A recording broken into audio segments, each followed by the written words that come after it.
வணக்கம். கேண்டி சுவாமிநாதன்.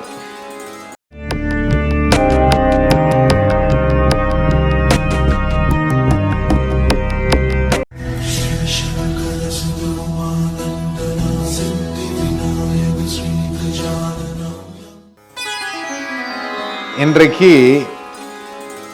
நிறைய தெய்வங்களை நாம் வழிபாடு செய்து கொண்டு வருகிறோம். இந்த தெய்வங்களில் நம் முன்னோர்கள் வழிபட்ட தெய்வங்கள், நமக்கு காவலாக வந்த தெய்வங்கள், நம்மை வழிநடத்திய தெய்வங்கள் அப்படின்னு நிறைய விஷயங்கள் இருக்கு.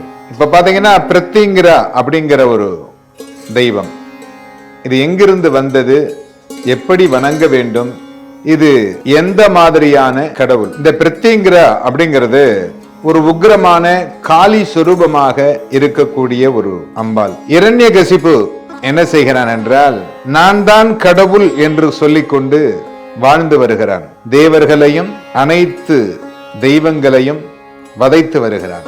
அவனுக்கு மகனாக பிறக்கக்கூடியவன் சதா சர்வகாலமும் நாராயணா நாராயணா என்று சொல்லிக்கொண்டே இருக்கிறான். அப்படி சொல்லிக் கொண்டிருக்கின்ற பொழுது இரண்யகசிபு, உன்னுடைய நாராயணன் இந்த தூணிலே இருக்கிறாரா என்று கேட்கிறார். இருக்கிறார் என்று சொல்லுகிறார். தன்னுடைய கதாயுகத்தால் அந்த தூணை உடைக்கிறார். அப்பொழுது நரசிம்மமூர்த்தியாக சிங்கத்தினுடைய முகத்தை கொண்டு, மனிதனுடைய உடலை கொண்டு நரசிம்மமூர்த்தியாக பெருமாள் அவதாரம் செய்கிறார். அவதாரம் செய்து இரண்யகசிபுவை மடியில் போட்டுக்கொண்டு அதனுடைய உடலை எடுத்து மாலையாக போட்டுக்கொண்டு அந்த இரண்யகசிபு என்கின்ற அசுரனை அழிக்கிறார். ஒரு அவதாரம் எடுக்கிற பொழுது அந்த அவதாரத்தினுடைய கோபம் தணிவதற்கு சிறிது காலம் எடுக்கும். பெருமாள் நரசிம்ம அவதாரம் எடுத்து இரண்யகசிபுவை அழித்து விட்டு அந்த கோபம் தணியாமல் இருக்கிறார். 7 உலகமும் பயப்படுகிறது பெருமாளை பார்த்து. பெருமாள் என்ன செய்து விடுவாரோ, ஏன்னா ரொம்ப கோபமா இருக்கார். அதாவது ஒரு பழமொழி சொல்லுவாங்க, நீங்க சிங்கத்தையே உங்களுடைய குழந்தையாக வளர்த்தாலும் அதற்கு அந்த இரத்த வாடை வீசிவிட்டால், அந்த சுவை பிடித்து விட்டால் அது அதனுடைய குணத்தை காண்பித்துவிடும். அதே மாதிரி நரசிம்ம அவதாரம் எடுத்தாச்சு. எடுத்து இரண்யகசிபுவை சம்ஹாரம் பண்ணியாச்சு. ஆக அந்த உக்கிரத்தில் இருக்கார். எல்லா 7 உலகமும் பயப்படுகிறது. நேரா விநாயகர்கிட்ட போய் முறையிடுறாங்க. 33 கோடி தேவர்களும் விநாயகரிடத்திலே போய் முறையிட்டு, சுவாமி, இந்த நரசிம்ம மூர்த்தியை சாந்தப்படுத்த வேண்டும். அவரும் வரார். தனக்கு தெரிந்த வித்தையெல்லாம் செய்கிறார். நர்த்தனம் ஆடி காமிக்கிறார், பாட்டு பாடுறார், எல்லாம் பண்றார். ஆனா நரசிம்மருடைய கோபம் தணியவில்லை. என்ன செய்கிறதுன்னு தெரியல. திரும்பவும் 33 கோடி தேவர்களும் சிவபெருமானிடத்தில் சென்று முறையிடுகிறார்கள். அப்படி சிவபெருமானிடத்தில் சென்று முறையிடுகிற பொழுது அவர் உடனே பைரவரை அனுப்பி வைக்கிறார். பைரவா, நீ சென்று இந்த நரசிம்மருடைய கோபத்தை தணித்து சாந்தப்படுத்துவாயாக. அவரும் போறார். அவராலேயும் ஒன்றும் செய்ய முடியல. மீண்டும் வருகிறார்கள் சிவபெருமானிடத்தில். என்ன செய்வதென்று தெரியவில்லை. அப்பொழுதுதான் சிவபெருமான் சரபேஸ்வரர் என்கின்ற ஒரு அவதாரம் எடுக்கிறார். அந்த சரபேஸ்வரருடைய முகமானது யாலி என்று சொல்லக்கூடிய ஒரு மிருகத்தினுடைய முகமாகவும், மிருகத்தினுடைய உடலாகவும், 2 கைகளையும் 2 கால்களையும் கொண்ட இறக்கை உடைய ஒரு பறவை போல் இருக்கக்கூடிய ஒரு உருவமாக சரபேஸ்வரர் தோன்றுகிறார். நரசிம்மமூர்த்திக்கும் சரபேஸ்வரருக்கும் தொடர்ந்து போர் நடைபெறுகிறது. ஏன்னா சுவாமி வந்தது நரசிம்மமூர்த்தியினுடைய கோபத்தை தணிப்பதற்காக. நம்ம போர் புரிந்து அந்த இடத்தில் வெற்றி அடைவது பெரிய முக்கியமில்லை. நாம் நரசிம்மமூர்த்தியினுடைய கோபத்தை தணிக்க வேண்டும். என்ன செய்யலாம்? அப்பொழுதுதான் ஜுவாலா மாலினி என்று அழைக்கக்கூடிய இந்த பிரித்திங்கிரியை தன்னோடது நெற்றிக்கண்ணிலிருந்து உருவாக்குகிறார். நெற்றிக்கண்ணிலிருந்து உருவாகிய இந்த ஜுவாலா மாலினி என்று சொல்லக்கூடிய பிரித்திங்கரா தேவி மேலே சென்று அந்த சரபேஸ்வருடைய இறக்கையில் அமர்ந்து இறக்கையாக இருந்து அந்த குளிர்ந்த காற்றை நரசிம்மமூர்த்தி மேல் படும்படி செய்து அவருடைய கோபத்தை தணித்து, அதன் பிறகு இந்த நரசிம்மமூர்த்தி சாந்தமாகிறார். இப்படி நரசிம்மமூர்த்தியினுடைய கோபத்தை தணிப்பதற்காகவே வந்தவள் தான் பிரித்திங்கரா தேவி. ஓம் ஐம் கிளீம் சௌஹ் அப்படின்னு சொல்லுவாங்க. அதே மாதிரி ஓம் கிளீம் கிருஷ்ணவாசசே சிம்மவதனே மகாவதனே மகாபைரவி சர்வ சத்ரு கர்ம வித்வம்சனி பரமந்தர சேதனி சர்வபூததமனி சர்வபூதான் பந்த சர்வ விக்னான் சிந்தி சிந்தி சர்வ வியாதி நிகழ்ந்தைய சர்வதுஷ்டான் பட்ச ஜுவாலா ஜிக்வே கரால வர்த்தரே கலால தம்ஸ்ரே பிரித்திங்கிரி கிரீம் சம்ஹ்ரீம் உம்பட் சுவாகன்னு சொல்லுவாங்க. இது பிரித்திங்கிரியினுடைய மந்திரம். இந்த பிரித்திங்கிரி யாருக்கெல்லாம் நன்மை செய்கிறாள், யார் போய் கேட்டாலும் நன்மை செய்து விடுவாள். அது மாதிரி ஒரு அசுரன் பிரித்திங்கிரி ஹோமம் செய்து கேட்கிற பொழுது ஆஞ்சநேயர் போய் தடுத்து அந்த பிரித்திங்கிரியை நீ இவர்களுக்கு அனுகிரகம் செய்யக்கூடாது என்று சொல்லிய கதையும் உண்டு. பஞ்சபாண்டவர்கள் இந்த பிரித்திங்கிரியை வழிபாடு செய்து நிகும்பலா என்கின்ற இடத்தில் நிகும்பலா ஹோமம், அதாவது மிளகாயை அம்மாவாசை என்று ஹோமம் செய்வார்கள். அந்த ஹோமம் செய்கின்ற பொழுது இந்த மிளகாய் கமராது என்று சொல்லுவார்கள். கமரக்கூடாது, ஏன்னா அந்த தும்மல் வரக்கூடாது. இந்த அம்பாள் எங்கெல்லாம் வீற்றிருக்கிறாள் அப்படின்னு கேட்டீங்கன்னா நிறைய இடங்களில், இன்றைக்கு பார்த்தீங்கன்னா நிறைய இடங்கள்ல இந்த அம்பாளை வழிபாடு செய்கிறார்கள். ஆனா செய்யலாமா அப்படின்னு கேட்டா, இவங்கெல்லாம் இந்த அம்பாள்லாம் எப்படின்னா ஒரு முக்கியமான ஒரு இடத்தில் இருக்கக்கூடியவர்கள்.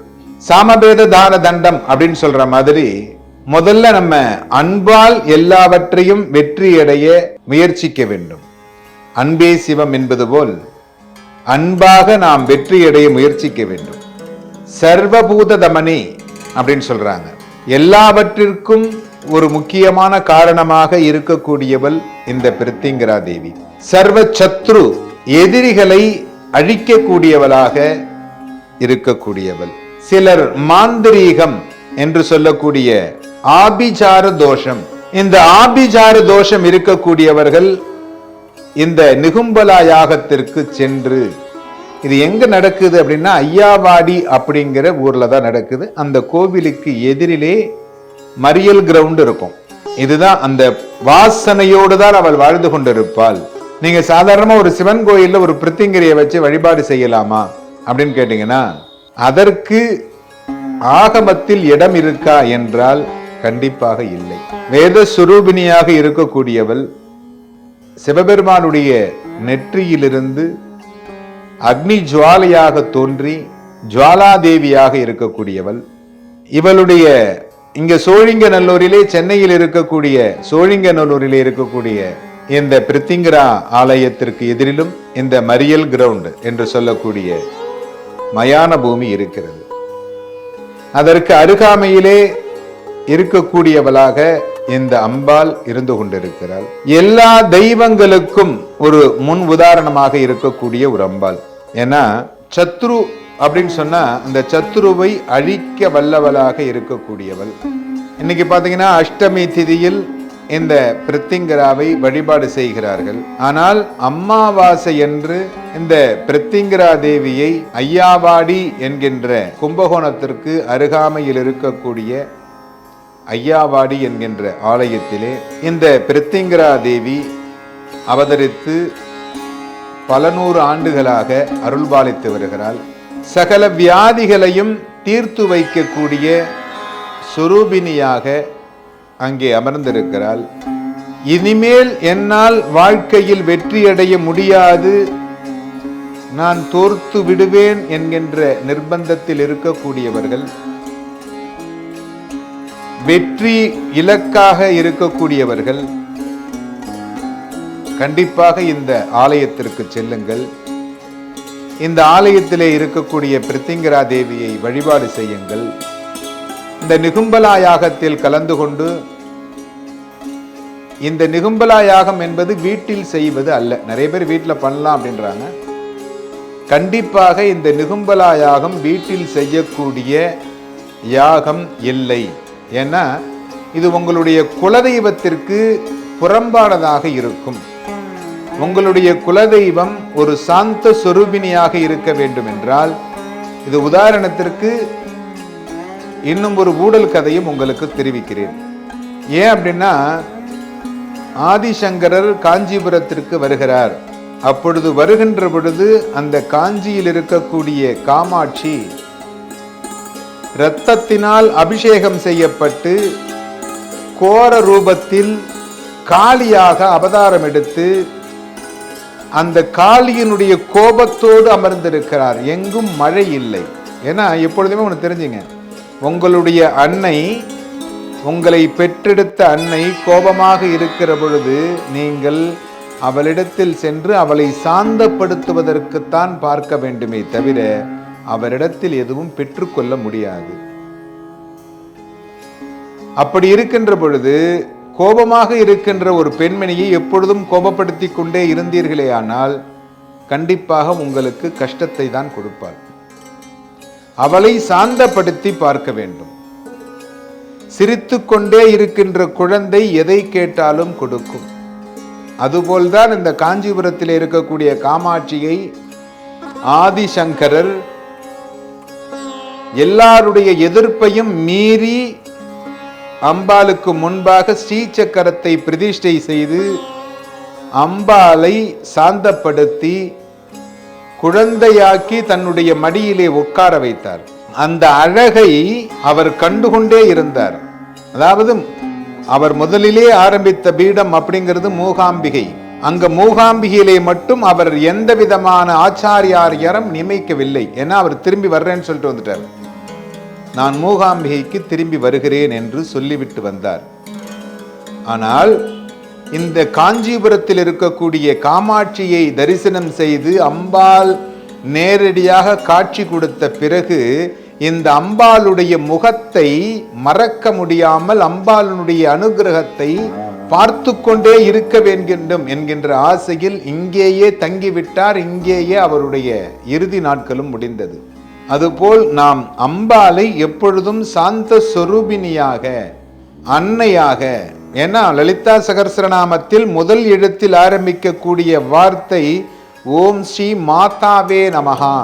மற்ற எல்லா சகஸ்ரநாமத்திலும் அந்த சுவாமியினுடைய பெயர் முதலில் ஆரம்பிக்கும். விநாயகாய நமஹா, சிவாய நமஹா, சுப்பிரமணியாய நமஹா அப்படின்னு தான் ஆரம்பிக்கும்.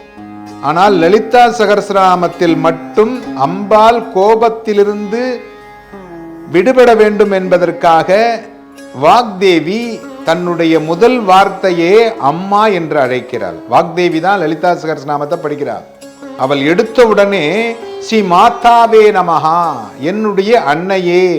அம்மானு கூப்பிட்டா எல்லா குழந்தைகளும் அம்மானு கூப்பிட்டா உடனே அம்மாவுக்கு எவ்வளவு கோபம் இருந்தாலும் குறைந்து விடும்.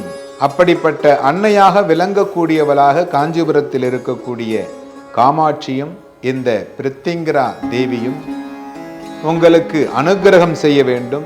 இதனுடைய ஊடல் கதைகள் நிறைய இருந்தாலும் பிரித்திங்கரா தேவியை நீங்கள் வழிபாடு செய்து உங்களுடைய கஷ்டங்களை எல்லாம் நிவர்த்தி பெற வேண்டும். வியாதிகளும் ஆபிசார தோஷம் என்று சொல்லக்கூடிய செய்வினை, உள்வினை இதையெல்லாம் நிவர்த்தி செய்து இந்த ஐயாவாடி பிரித்திங்கரா தேவியை வழிபாடு செய்து சந்தோஷமாக இருக்க பிரார்த்திக்கிறோம்.